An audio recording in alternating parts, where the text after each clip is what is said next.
Salam sejahtera buat kita semua. Pada pertemuan kali ini saya akan membahas tentang tinjauan teologis tentang iblis dalam Injil Sinoptik. Langsung ke pendahuluan. Begitu banyak percobaan-percobaan yang kita alami dalam menjalani hidup ini, banyak godaan-godaan sehingga membuat diri kita lupa dan bahkan tidak ingat mengucap syukur kepada Juru Selamat kita, yaitu Tuhan Yesus Kristus, yang telah rela disalibkan untuk menebus dosa-dosa kita, anak-anaknya.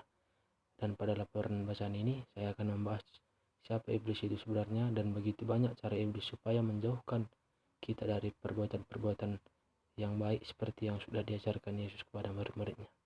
Semoga laporan ini bermanfaat bagi kita semua. Tuhan Yesus memberkati. Pembahasan pertama, konsep tentang iblis. Pertama, asal-usul setan atau iblis. Setan memiliki sifat-sifat iblis. Sifat iblis adalah juga sifat setan. Iblis ada dan sifat-sifatnya langsung bertentangan dengan semua sifat kekudusan Allah. Ini merupakan cerita yang aneh dan hampir-hampir tak bisa dipercaya. Meskipun kitab suci tidak menjelaskan kejadian itu secara terperinci, namun ada ayat-ayat yang memberikan sinar terang pada misteri ini. Tetapi yang penting untuk diingat ialah bahwa sebelum ada manusia dan benda-benda lain, Allah Tritunggal kita yang besar sudah ada. Ia adalah Allah yang tidak pernah diciptakan. Ia sudah ada tanpa awal dan akhir, kekal dan abadi untuk tujuan kemuliaannya sendiri. Allah melaksanakan rencana penciptaannya. Semua ini terjadi pada mulanya. Kedua, nama-nama iblis. Di dalam Alkitab ada beberapa nama dan julukan yang diberikan kepada si iblis. Nama-nama itu jelas mengatakan sifat-sifatnya. Dalam Injil Sinoptik, kata ini sering dipakai dalam bentuk tunggal, ya. Seharusnya mereka disebut roh-roh jahat, bukan setan. Nama-nama lainnya adalah: yang pertama, Beelzebul atau penghulu setan. Kedua, si jahat. Yang ketiga, si pencoba. Dan keempat, roh-roh jahat. Termasuk ke sifat-sifat iblis. Ada beberapa sifat-sifat iblis yang dapat kita catat, antara lain jahat. Iblis adalah musuh yang baik, penuh penipuan dan kejahatan yang terus berusaha merumuskan semua Allah yang baik dan benar. Dalam kejahatannya, iblis menuduh dengan tuduhan palsu dan selalu mencobai orang-orang percaya dan Tuhan Yesus sendiri. Tertulis dalam Lukas 4 ayat 2. Pencuri dalam Lukas 8 ayat 12. Iblis berusaha mencuri firman Tuhan yang telah ditanamkan dalam hati manusia. 1.5 Kuasa dan kewibawaan iblis. Kuasa iblis sangat besar dalam Matius 4 ayat 8 dan Lukas 4 ayat 5. Ia berkuasa memperlihatkan kepada Yesus semua kerajaan dunia sekaligus. Dapat dilihat bahwa orang yang dikuasai iblis telah dibutakan rohaninya dan berada dalam hukuman Allah. Ia bagaikan orang yang sudah dipenjarakan iblis. Sebelum manusia dibebaskan dari penghambatan iblis atau orang kuat iblis harus diikat. Sesudah itu barulah rumahnya dibuka. Tertulis dalam Matius 12 ayat 29, Markus 3 ayat 27, Lukas 11 ayat 21 sampai 22. 1.6 Perbedaan dirasuk setan dan dipengaruhi. Pengertian dirasuk setan. Masalah kerasukan setan atau dimiliki oleh setan atau demon possession merupakan hal yang aktual pada abad ini, sehingga diselidiki secara serius dan disaksikan di mana-mana, di segala tempat-tempat. Dan kerasukan setan itu pada dasarnya menimbulkan dua pandangan. Yang pertama itu, hal kerasukan setan itu memang sungguh-sungguh ada kekuatan atau kekuasaan di luar diri manusia yang menguasai menaklukkan manusia, yaitu iblis. Yang kedua, hal kerasukan setan itu adalah gejala kejiwaan biasa yang menyebabkan orang tersebut berbuat aneh-aneh, bukanlah oknum di luar dirinya, tetapi kekacauan jiwa bersumber pada dirinya sendiri. Sebagai orang Kristen, orang meyakini bahwa apa yang dikatakan oleh Alkitab itu benar, maka kita mempercayai bahwa hal kerasukan setan itu memang sungguh-sungguh ada. Masuk pengertian dipengaruhi setan. Dipengaruhi tidaklah berarti dimasuk setan. Dipengaruhi berarti diganggu tetapi tidak dirasuk. Kata dirasuk artinya memasuki atau iblis memasuki tubuh seseorang. Contoh pada Yesus dan Petrus dipengaruhi iblis tertulis dalam Matius 16 ayat 13 sampai dengan 28. Mencatat sebuah percakapan yang menggambarkan upaya iblis untuk mempengaruhi Kristus melalui kata-kata seorang sahabat. Pekerjaan iblis. Kita masuk ke pekerjaan iblis dan sikap orang percaya terhadap iblis.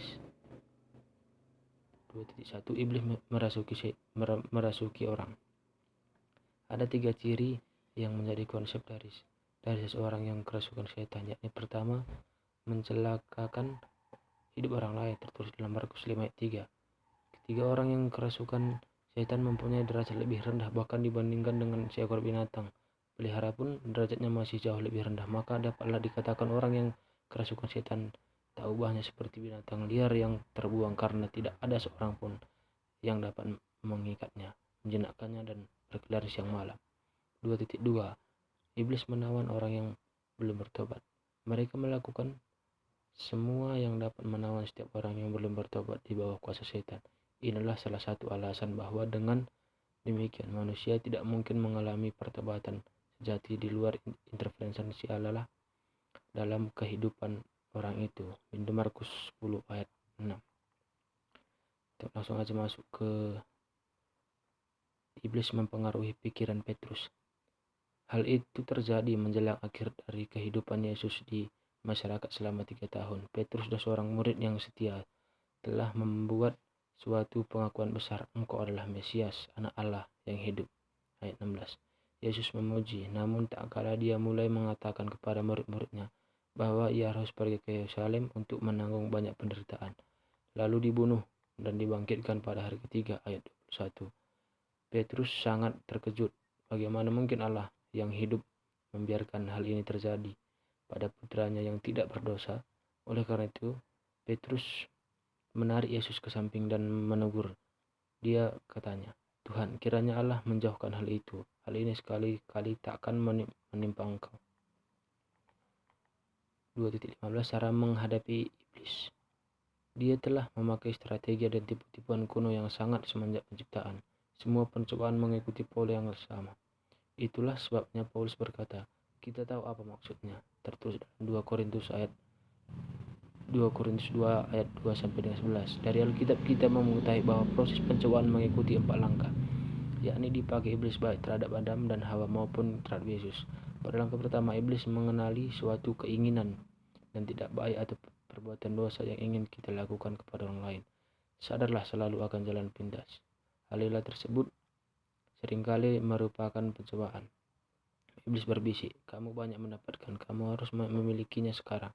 Itu akan mengasihkan, menyenangkan, atau membuatmu merasa lebih baik."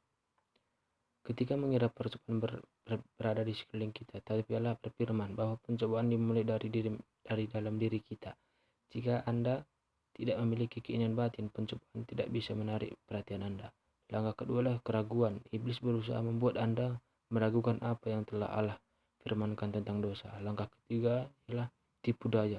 Iblis tidak mampu mengatakan yang sebenarnya dan disebut bapa segala dusta, yang tertulis dalam Yohanes 8 ayat 44. Segala sesuatu yang iblis katakan kepada Anda tidaklah benar atau hanya separuh benar.